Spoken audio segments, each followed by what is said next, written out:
Magandang hapon sa iyo, kaibigan. Kung first time mo manood ng aking video, nais kong ipakilala ang aking sarili. Ako si William Moore Ordonez Cumilang Jr., brain stroke survivor, na ngayon ay PWD, 56 years old.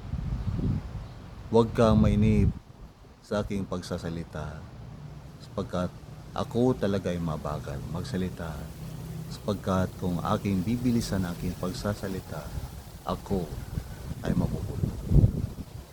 Biyaya ng Diyos kung ako po ay nagkapagsasalita, sapagkat mahirap ako talagang magsalita ng ganito.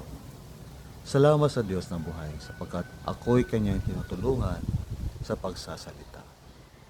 Ito ay epekto ng aking brain stroke, kaya ako po ay nahihirapang magsalita. Kung mabilis kong minsan, yan po ay milagro.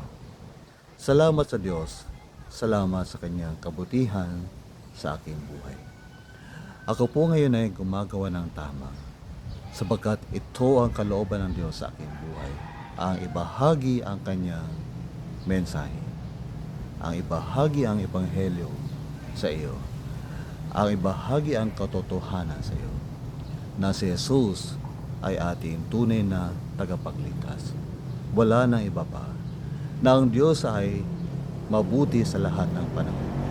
Siya ay mahabagi, mapagkalinga, mapagbiyaya, at Diyos na makapangyarihan. Walang imposible sa Kanya. Walang mahirap sa Diyos. Tama, nais ng Diyos na ikaw, ako, sila, tayong lahat ay gumawa ng tama. Sa salitang tama, ang ta ay tumulong, ang a ay akayin, ang ma ay maramihan, ang unang ma ay magpatawad. Nagpapatawad ka ba, kaibigan? Nais ng Diyos na ikay magpatawad, magmahal, magbigay ng suporta, magbigay ng tulong.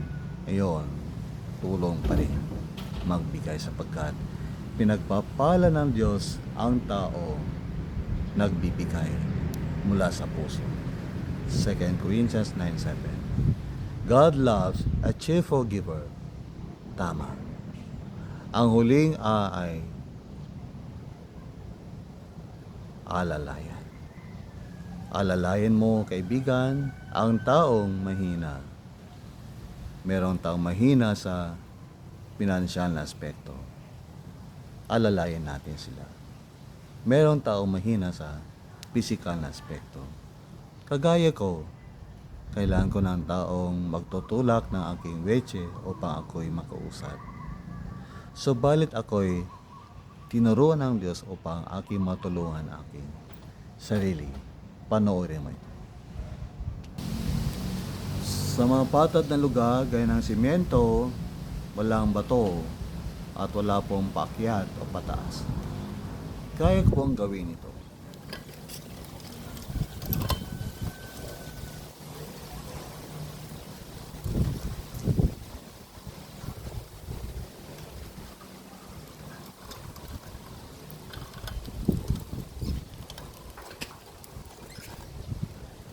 Kalooban ng Diyos na iyong alalayan ang tao mahina, kaibigan. Marahil ang tao mahina ay nasa loob ng tahanan. Siya ay iyong tatay, nanay, lolo, lola, ate, kuya, o anak. Pisikal na pag-alalay ay kailangan ng ibang tao. Meron ding nangangailangan ng pinansyal na pag-alalay.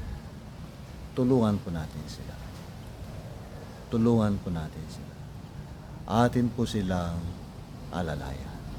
Meron din taong nangailangan ng mental na pag-alalay. Tulungan mo yung anak sa pagbabasa, sa paggawa ng kanyang assignment, sa kanyang parikot, problema. Tulungan mo siya. Huwag mo siyang babayaan. Huwag mo siyang talikuran. Huwag mo siyang layuan. Tulungan mo siya. Alalayan mo siya. Nais ang Diyos na ika'y gumawa ng tama araw-araw. Hanggang sa iyong huling hininga, nais ang Diyos na ika'y gumawa ng tama. Ang salita ng katotohanan ay mga awit 34, 14. Layuan mo masama, gawin mo ang mabuti, pagsikapan kamtin ang kapayapaan. Sa pahayag na gawin mo ang mabuti, yan po ay gawin mo ang tama. Tulungan mo ang tao nangailangan ng tulong. Akay mo ang tao na sa maling landas patungo sa tamang landas. Atin silang akayin upang sila'y gawin upang sila'y gumawa ng tama at gawin ang kalooban ng Panginoon sa kanilang buhay. Atin silang hikayating maglingkod sa Diyos. Atin silang imbitahan na samahan tayo sa pagsamba sa Diyos tuwing araw ng linggo sa bahay-sambahan, mag-attend ng Bible studies, prayer meetings at iba pang spiritual na pagpupulong. At ating gawin ito, magpatawad, magbasa ng Biblia, makinig sa salita ng Panginoon, at magbigay ng suporta. Isa pa, kaibigan, ay alalayan ng tao. Mahina. Spiritual na pag-alalay ay higit sa lahat. Alalayan natin ang taong merong problema sa kanyang spiritual na buhay. Alalayan natin sila. Magandang hapon po muli. God bless.